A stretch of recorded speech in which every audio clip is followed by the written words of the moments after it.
Ukraine తీరంలోని నౌకలో 13 మంది భారతీయులు సహా 15 మంది నావికులు చిక్కుకుపోయారు. రష్యా ఉక్రెయిన్ యుద్ధం నేపథ్యంలో పోర్టు సమీపంలో క్షిపణి, డ్రోన్ దాడులు విపరీతంగా జరుగుతున్నాయి. దీంతో ఉక్రెయిన్లోని చోర్నో మార్క్స్ పోర్టులో ఎంవి ఆమిర్ 1 అనే సరుకు రవాణా చిక్కుకుపోయింది.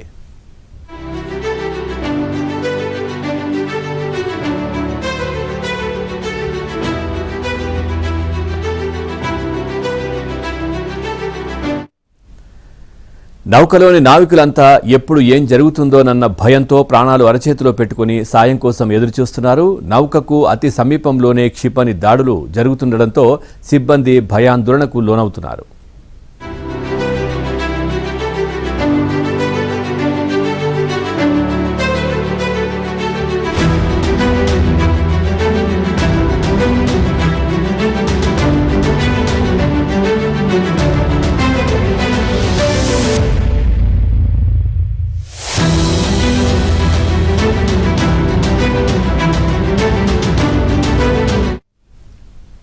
ఇదే విషయానికి సంబంధించి మరింత సమాచారాన్ని మా ఢిల్లీ బ్యూరో చీఫ్ కృష్ణ అందిస్తారు. కృష్ణ, ప్రభుత్వం బాధితుల సాయం కోసం ఏమైనా ఆలోచనలు చేస్తుందా? పూర్తి డీటెయిల్స్ ఏంటి?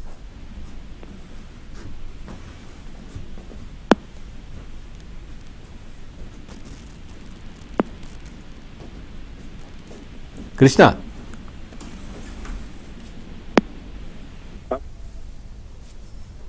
రోజు జరిగినటువంటి సంఘటన మనం చూస్తే ఉక్రెయిన్ లోని చోర్నో మార్క్ రేవు దగ్గర ఈ యొక్క AMIR 1 అనే సరుకు రవాణా నౌక నిలిచిపోయింది. ఈ నౌకలో మొత్తం 15 మంది సిబ్బంది ఉన్నారు. అందులో 13 మంది భారతీయ నావికులు ఉన్నారు. రేపు ఏదైతే రేవు ప్రాంగణంలో వరుసగా జరుగుతున్నటువంటి డ్రోన్ అదేవిధంగా క్షిపణి దాడుల కారణంగా అక్కడ ఓడ నుంచి ఎక్కడికి కూడా కదలలేని పరిస్థితుల్లో ఉన్నారు.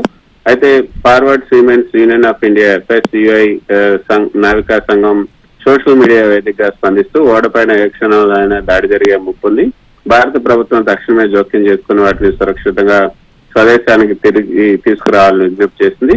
కొన్ని రోజుల క్రితం మనం చూస్తాం పవన్ ఒడిశా పోర్ట్ నుంచి బయలుదేరినటువంటి MV గోల్డెన్ లియో అనే నౌక పైన కూడా క్షిపణి దాడి జరిగి 4 భారతీయ నావికులు మరణించారు. మరో ఘటనలో కూడా 2 భారతీయ నావికులు సముద్రంలో గల్లంతయ్యారు.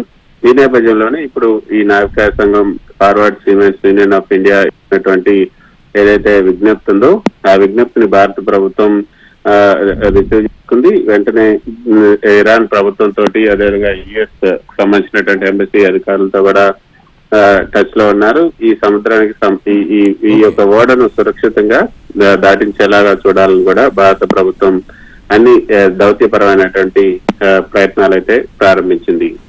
Pawan, right, thank you Krishna, thanks for the updates.